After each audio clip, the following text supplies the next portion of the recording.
Operation സിന്ദൂറിൽ ലഭിച്ച പ്രഹരത്തിന് പകരം വീട്ടാനുള്ള നെട്ടോട്ടത്തിലാണ് Pak field മാർഷലായ Azeem Muneer. കഴിഞ്ഞ ദിവസം ജിഹാദികളായ മുഴുവൻ ഇസ്ലാമിക മുള്ളമാരെയും പാകിസ്ഥാൻ സൈനിക ആസ്ഥാനത്ത് വിളിച്ചു വരുത്തി അസീം മുനീറിന്റെ അധ്യക്ഷതയിൽ യോഗം ചേർന്നിരുന്നു. എല്ലാ വെള്ളിയാഴ്ചകളിലും ഇന്ത്യക്കും അഫ്ഗാനിസ്ഥാനുമെതിരെ മതപ്രഭാഷണം നടത്താനും ഇവരോട് അസീം മുനീർ ആവശ്യപ്പെട്ടതായി അറിയുന്നു. അസീം മുനീറിന്റെ നീക്കങ്ങൾ ഇന്ത്യ ശ്രദ്ധയോടെയാണ് വീക്ഷിക്കുന്നത്, പ്രത്യേകിച്ച് റിപ്പബ്ലിക് ദിനം അടുത്തിരിക്കെ. എന്തായാലും അസീം മുനീറിന്റെ അഹങ്കാരത്തിന് ഉടനെ തീർപ്പുണ്ടായേക്കും. തല പിളർക്കുന്ന അടി ഇന്ത്യ കൊടുക്കും. ഈ ജിഹാദി ഗ്രൂപ്പുകളെ ഇന്ത്യയിൽ ഭീകരാക്രമണത്തിന് ഒരുക്കുകയാണ് അസീം മുനീറിന്റെ ലക്ഷ്യം. ഇതിനുള്ള മറ്റ് പിന്തുണ അസീം മുനീർ വാഗ്ദാനം ചെയ്തിട്ടുണ്ട് എന്നാണ് സൂചനകൾ. റാവൽപിണ്ടിയിലെ സൈനിക ആസ്ഥാനത്ത് ജിഹാദി മുള്ളമാരുമായുള്ള അസീം മുനീറിന്റെ യോഗം നടന്നത് ഇന്റലിജൻസ് സംവിധാനങ്ങൾ അത് ചോർത്തിയെടുത്തിട്ടുണ്ട്. ജിഹാദി ആക്രമണത്തിനായി ഇവർക്ക് വേണ്ടി യുവാക്കളെ നൽകാനും പാകിസ്ഥാൻ സൈന്യം തയ്യാറാണ്. ഇന്ത്യയിൽ നിന്നും ഓപ്പറേഷൻ സിന്ദൂറിൽ കിട്ടിയ അടിക്ക് പ്രതികാരം ചെയ്യുക വഴി തന്റെ സൈനിക ആധിപത്യം പാകിസ്ഥാനിൽ അരക്കിട്ടുറപ്പിക്കാനാണ് അസീം മുനീർ ശ്രമിക്കുന്നത്.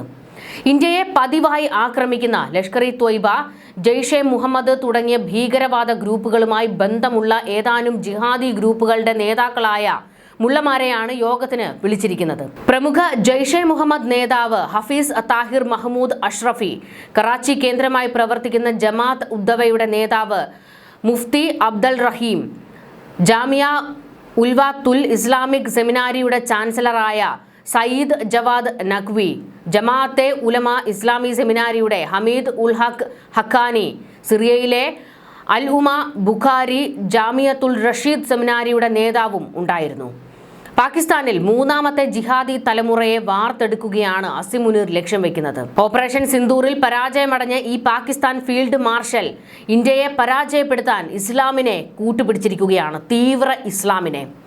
പാക് അധീന കശ്മീരിൽ ലഷ്കർ-ഇ-ത്വയ്ബയും ജെയ്ഷെ മുഹമ്മദും ഹമാസുമായി ചേർന്ന് ഇന്ത്യയിൽ ആക്രമണം നടത്താനും പദ്ധതിയിടുന്നതായി ഇസ്രയേൽ തന്നെ ഇന്ത്യക്ക് മുന്നറിയിപ്പ് നൽകിയിരുന്നു. ബംഗ്ലാദേശിലെ ജമാഅത്തെ ഇസ്ലാമിയുമായും പാകിസ്ഥാൻ ബന്ധം നേരത്തെ സ്ഥാപിച്ചിട്ടുണ്ട്. ഇതും ഇന്ത്യയെ ലാക്കാക്കിയുള്ള നീക്കമാണെന്ന് കരുതുന്നു. റിപ്പബ്ലിക് ദിനത്തിൽ ഖാലിസ്ഥാനികളോ ബംഗ്ലാദേശിലെ ഭീകര ഗ്രൂപ്പുകളോ തലസ്ഥാന നഗരിയിൽ ഉൾപ്പെടെ ഭീകരാക്രമണം നടത്തിയേക്കുമെന്ന് രഹസ്യാന്വേഷണ വിവരത്തിന്റെ അടിസ്ഥാനത്തിൽ ഇന്ത്യ അതീവ ജാഗ്രതയിലാണ്. ജമ്മുകശ്മീരിൽ തുടർച്ചയായി ഡ്രോൺ ആക്രമണങ്ങൾ ഉണ്ടാകുന്ന സാഹചര്യവും തലവേദന സൃഷ്ടിക്കുന്നു. തലസ്ഥാന നഗരിയായ ഡൽഹിയിലെ വിവിധയിടങ്ങളിൽ പൊതുജനങ്ങളെ കൂടി പങ്കെടുപ്പിച്ച് സുരക്ഷ ഉറപ്പിക്കുന്നതിനുള്ള മോക്ക് ഡ്രില്ലുകൾ സംഘടിപ്പിച്ചു. നഗരങ്ങളിലെയും പ്രധാന സ്ഥലങ്ങളിലെയും സുരക്ഷയ്ക്ക് കണ്ണും കാതുമായി പ്രവർത്തിക്കേണ്ടത് ജനങ്ങളാണെന്ന സന്ദേശം നൽകാൻ ഐസ് ആൻഡ് ഇയേഴ്സ് എന്ന പേരിലാണ് മോക്ക് ഡ്രില്ലും സുരക്ഷാ ബോധവൽക്കരണ പരിപാടികളും സംഘടിപ്പിച്ചത്. ഡൽഹിയിലും ഇന്ത്യയിലെ വിവിധ നഗരങ്ങളിലും ഭീകരാക്രമണം ഉണ്ടായേക്കും എന്നാണ് റിപ്പോർട്ടുകൾ. റിപ്പബ്ലിക് ദിനത്തിന് മുന്നോടിയായി ഭീകരാക്രമണം നടക്കാൻ സാധ്യതയുണ്ടെന്ന റിപ്പോർട്ടിന്റെ അടിസ്ഥാനത്തിൽ നിരവധി സ്ഥലങ്ങളിൽ ശക്തമായ കാവൽ ഏർപ്പെടുത്തിയിരിക്കുകയാണ്. വിദേശ ഖാലിസ്ഥാനി ഗ്രൂപ്പുകൾ പഞ്ചാബ് കേന്ദ്രമായി പ്രവർത്തിക്കുന്ന ഗുണ്ടാ സംഘ തലവന്മാരെ ആക്രമണത്തിന് ഉപയോഗിച്ചേക്കാം എന്ന് കണക്കുകൂട്ടുന്നത്. രാജ്യത്തിന്റെ ആഭ്യന്തര സുരക്ഷയ്ക്ക് വെല്ലുവിളി ഉയർത്താൻ ലോക്കൽ ക്രിമിനൽ സംഘങ്ങളെയും ഇവർ ഉപയോഗിച്ചേക്കാം. ഇത്തരം സംഘങ്ങൾ ഹരിയാന, ഡൽഹി, രാജസ്ഥാൻ, ഉത്തർപ്രദേശ് എന്നിവിടങ്ങളിൽ സജീവമാണെന്ന് പറയപ്പെടുന്നു.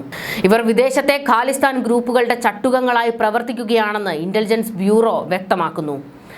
ഭീകരാക്രമണത്തിനെതിരായ ജാഗ്രതയുടെ ഭാഗമായി തലസ്ഥാന നഗരിയിലും മറ്റ് നഗരങ്ങളിലും മോക്ക് ഡ്രില്ലുകൾ സജീവമാക്കാൻ തുടങ്ങിയിരിക്കുകയാണ്. ഒരു ഭീകരാക്രമണ സമയത്ത് എങ്ങനെ ജാഗ്രതയോടെ പ്രവർത്തിക്കണമെന്ന് കാണിച്ചു തരുന്നതാണ് മോക്ക് ഡ്രില്ലുകൾ. സുരക്ഷാ ഏജൻസികളെ മാത്രമല്ല പൊതുജനങ്ങളെയും ജാഗ്രതയോടെ പ്രവർത്തിക്കേണ്ടത് എങ്ങനെയെന്ന് പഠിപ്പിക്കുന്നതാണ് ഇത്തരം മോക്ക് ഡ്രില്ലുകൾ. റിപ്പബ്ലിക് ദിനത്തിന്റെ തലേനാൾ ജനുവരി 25-ന് രാഷ്ട്രപതിയുടെ പ്രസംഗമാണ് പ്രധാന ചടങ്ങ്.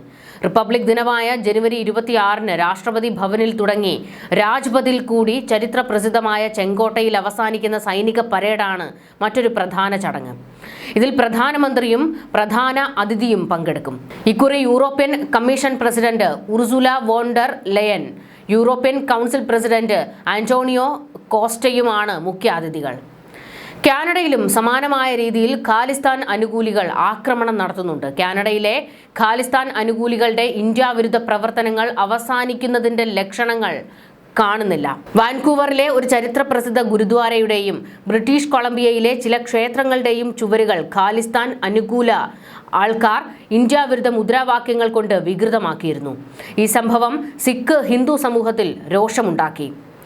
വാൻകൂവറിലെ റോസ് സ്ട്രീറ്റ് ഗുരുദ്വാര എന്നറിയപ്പെടുന്ന ഖൽസ ദിവാൻ സൊസൈറ്റി ഗുരുദ്വാരയുടെ ചുവരുകളിൽ ഖാലിസ്ഥാനി മുദ്രാവാക്യങ്ങൾ എഴുതിയിരിക്കുന്നതായി കണ്ടെത്തിയിരുന്നു. ഗുരുദ്വാരയുടെ വക്താവ് ഈ പ്രവൃത്തിയെ ശക്തമായി അപലപിക്കുകയും പവിത്രമായ ഗുരുദ്വാരയുടെ മതിലുകൾ അശുദ്ധമാക്കുന്ന പ്രവൃത്തിയാണിതെന്ന് വിശേഷിപ്പിക്കുകയും ചെയ്തു. ഖൽസ സജ്ന ദിവസ് ദിനത്തിൽ ഐക്യത്തിന്റെ പ്രതിജ്ഞ എടുക്കുന്ന സമയത്ത് വിഘടനവാദികളായ ഒരു കൂട്ടം സിഖുകാരുടെ പ്രവൃത്തിയാണിതെന്നും ഇത് അങ്ങേയറ്റം അപലപനീയമാണെന്നും അദ്ദേഹം പറഞ്ഞു. സിഖുകാരെ ഭിന്നിപ്പിക്കാൻ തീവ്ര ശക്തികൾ ആഗ്രഹിക്കുന്നുവെന്നും ഇത് ഭയം സൃഷ്ടിക്കാനുള്ള ശ്രമമാണെന്നും വക്താവ് പറഞ്ഞു. വൈവിധ്യത്തിനും സ്വാതന്ത്ര്യത്തിനും വേണ്ടി തന്റെ മുതിർന്നവർ ത്യാഗങ്ങൾ സഹിച്ചിട്ടുണ്ടെന്നും ഭിന്നത സൃഷ്ടിക്കാനുള്ള ഈ ശ്രമം വിജയിക്കാൻ അനുവദിക്കില്ല എന്നും അദ്ദേഹം വ്യക്തമാക്കി. ഖാലിസ്ഥാൻ അനുയായികളെ പങ്കെടുപ്പിക്കുന്നതിൽ നിന്ന് വിലക്കിയ അതേ ഗുരുദ്വാരയിൽ തന്നെ നാഗർ കീർത്തനവും ബൈശാഖി പരേഡും സംഘടിപ്പിച്ചിരുന്നു. അതിനുള്ള പ്രതികാരമായിരിക്കാം ഈ സംഭവമെന്ന് ഇവർ കരുതുന്നു. ഗുരുദ്വാരയ്ക്ക് പുറമെ സറയിലെയും ബ്രിട്ടീഷ് കൊളംബിയയിലെയും ക്ഷേത്രങ്ങളെയും ഖാലിസ്ഥാനികൾ ലക്ഷ്യമിട്ടിട്ടുണ്ട്. ഖാലിസ്ഥാനി മുദ്രാവാക്യങ്ങൾ ഇവിടെയും പതിപ്പിച്ചിരുന്നു. പ്രത്യേകിച്ച് ലക്ഷ്മി നാരായണ ക്ഷേത്രവും ലക്ഷ്യം വെച്ചു. കാനഡയിലെ ഹിന്ദുക്കൾക്കും സിഖുകാർക്കും ഇടയിൽ ഐക്യം നിലനിർത്തുന്നതിൽ ലക്ഷ്മി നാരായണ ക്ഷേത്രം സജീവ പങ്ക് വഹിക്കുന്നുണ്ടെന്നും അതിനാലാണ് ക്ഷേത്രം ലക്ഷ്യമിട്ടതെന്നും ക്ഷേത്ര വക്താവ് പുരുഷോത്തം ഗോയൽ പറയുന്നുണ്ട്. ഇത് യാദൃശ്ചികമല്ലെന്നും ആസൂത്രിതമായാണ് നടക്കുന്നതെന്നും സമുദായങ്ങൾക്കിടയിൽ ഭിന്നത സൃഷ്ടിക്കാനുള്ള ആഴത്തിലുള്ള ഗൂഢാലോചനയാണിതെന്നും അദ്ദേഹം പറഞ്ഞു. കാനഡയിൽ 2023-ലും 2024-ലും നിരവധി ക്ഷേത്രങ്ങളാണ് ആക്രമിക്കപ്പെട്ടത്. പക്ഷേ ഇതുവരെ ആ അക്രമികളെ അറസ്റ്റ് ചെയ്യാൻ പോലീസിന് കഴിഞ്ഞിട്ടില്ല. ലക്ഷ്മി നാരായണ ക്ഷേത്രത്തിലും ഖാലിസ്ഥാനികൾ നേരത്തെ ബഹളം വെച്ചിരുന്നു. ഈ പുതിയ സംഭവത്തിന് ശേഷം കാനഡയിലെ ഇന്ത്യൻ സമൂഹത്തിന്റെ സുരക്ഷ ഉറപ്പാക്കണമെന്നും ഖാലിസ്ഥാൻ അനുകൂല പ്രവർത്തനങ്ങൾ തടയണമെന്നുമുള്ള ആവശ്യം വീണ്ടും ശക്തമായിരിക്കുകയാണ്.